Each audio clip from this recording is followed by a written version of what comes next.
Welcome back. Now, you may be asking yourself, welcome back to what? Well, I'm about to tell you. This right here is a documentary, and the main focus of this documentary is Foley. You know, maybe heard about it. You might have heard about it. It's kind of important. It's pretty important. Before I talk about the topic, Foley, I'm going to justify why I chose this topic. There's two main reasons for it. One, it was one of the first things I thought of. And second, it's something that I'm interested to learn more about, as it's a topic that I lack experience in due to my brief use of it in the past in some of my projects. Foley is the art of creating sound effects, a technique done during post-production once everything is shot. When it comes down to it, the creation of sound effects Foley artists mainly focus on the three things: footsteps, movements,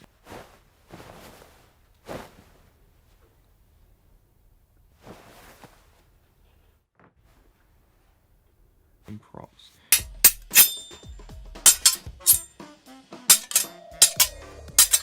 The majority of complex sound effects go to the sound effects editor, as they have a library full of sounds. One of my favourite examples of Foley in cinema is The Quiet Place, as sound plays such a crucial role in the movie.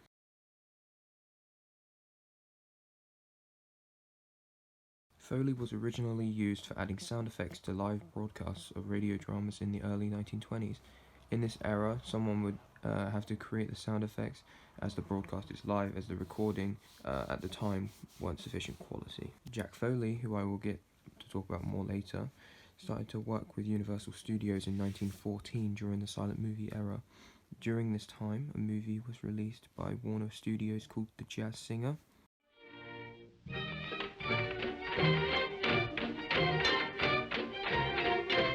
The reason this is important is because it's the first film to include sound. Lou, listen. Play two, 3 choruses, you understand? And the third chorus, I whistle. Now give it to him hard and heavy. Go right ahead. The release of this film meant that Universal Studios had to step up and stay in the competition, so they gathered a team of people who had previously worked on radio to make a sound crew. They decided to change their upcoming silent musical, Showboat, into a musical.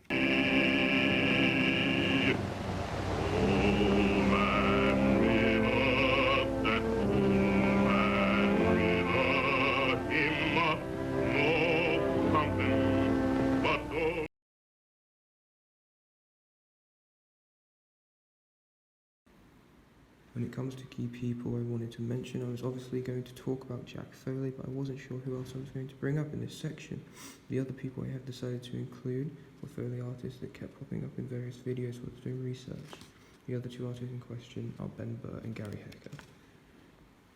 I'll first talk about Jack Foley, as he's definitely the most influential person when it comes to this subject.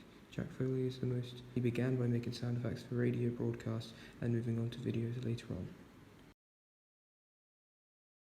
Ben Burtt is a well-known name in the industry, having 100 credits to his name in sound design. He has worked on a variety of movies, shows and games. Some of his credits include Star Wars, pretty much all of them, Indiana Jones, Wall-E, Alien, and the list goes on. Finally, I will talk about Gary Hecker. Like Ben Burtt, a lot of sound department credits with just under 400. Work on a ton of major TV shows and games. In 2019 alone, he did 7 different projects, including Spider-Man, Jumanji, and Once Upon a Time in Hollywood.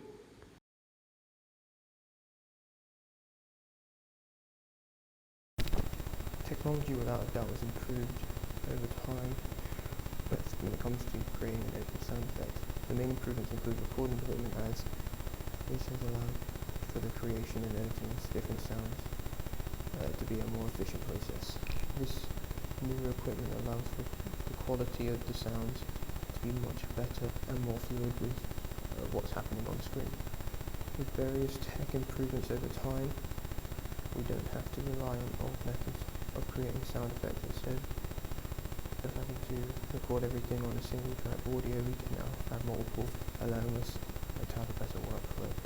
The way we can create sound effects is still pretty much the same. It comes down to experimenting with different objects until you get the right ones.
Come on.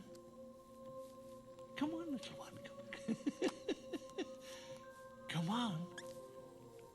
Come on, little one. Come on. Come on then. Jesus Christ, who lives and reigns with the Father and the Holy Spirit. Damien!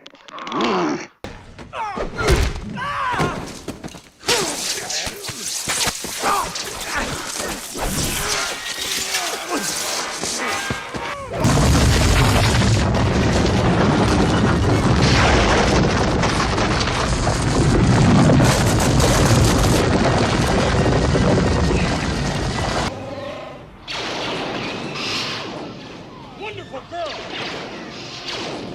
Either I'm gonna kill her or I'm beginning to like her. Get in there!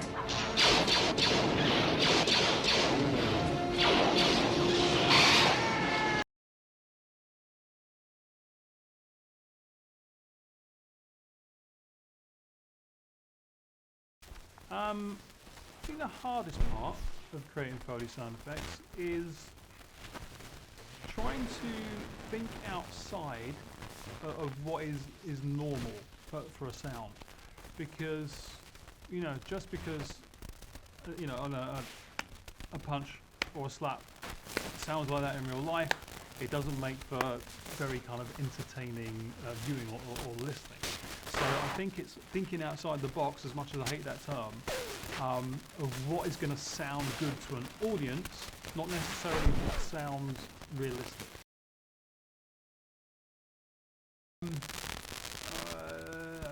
I've got quite a few. One of my favourites is in The Exorcist, where the girl's head has a 360-degree turn, and the sound effects, because they rack their brains on what they're going to do for this sound effect, was the sound recordist got his wallet out, put it right up to the microphone, and just basically twisted it like this. You've got this kind of leathery creak as her neck goes around, or like that. There's Raging Bull. Some of the punches in Raging Bull were shotgun sounds and things like that. So you really mix together with punches, people whacking slabs of meat with hammers and stuff like that. But I think one of my major favourites is Lord of the Rings, and I always forget the name of the winged creatures that the ring wraiths fly on, and to get the kind of sound of their wings, the sound designer put a cheese grater on a string and literally swung it round like that. So as it went round closest to the microphone, it kind of created that noise. And watch it back now. The sound of the wings is awesome, but now watch it back and imagine a cheese grater being swung around. It's awesome. I enjoy doing Foley work because without it, your film is flat. It's almost lifeless if you haven't got good Foley sounds. I must admit I'm quite lazy when it comes to doing Foley. I will try and source as much as I can online, because a lot of people have already been out there and done the work for you. But occasionally you do have to record your own stuff.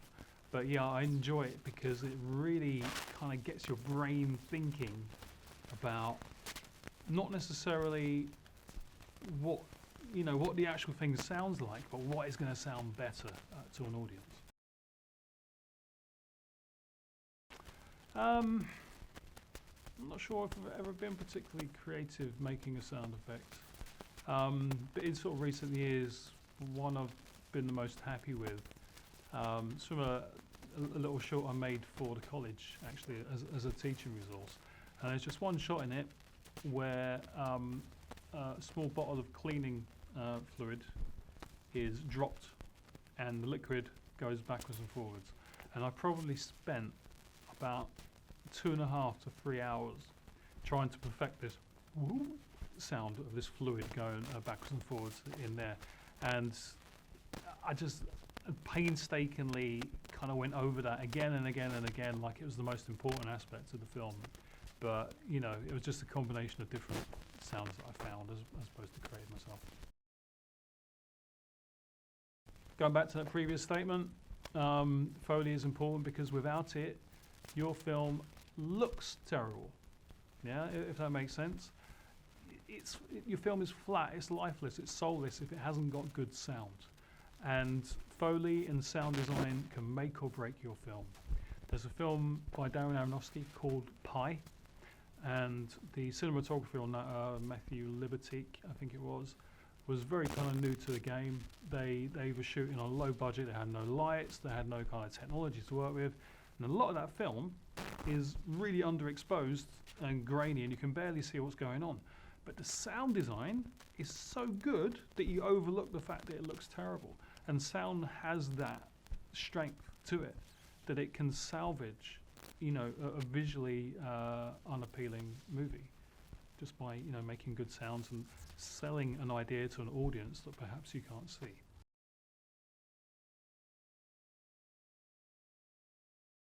Overall, after creating this documentary, doing all this research and watching copious amounts of videos on this topic, my final opinion on Foley has shifted a bit. Before the assignment, I had quite a negative outlook on the topic of Foley, saying things like it's boring and tedious. However, now I see how it can be enjoyable and rewarding to create sound effects.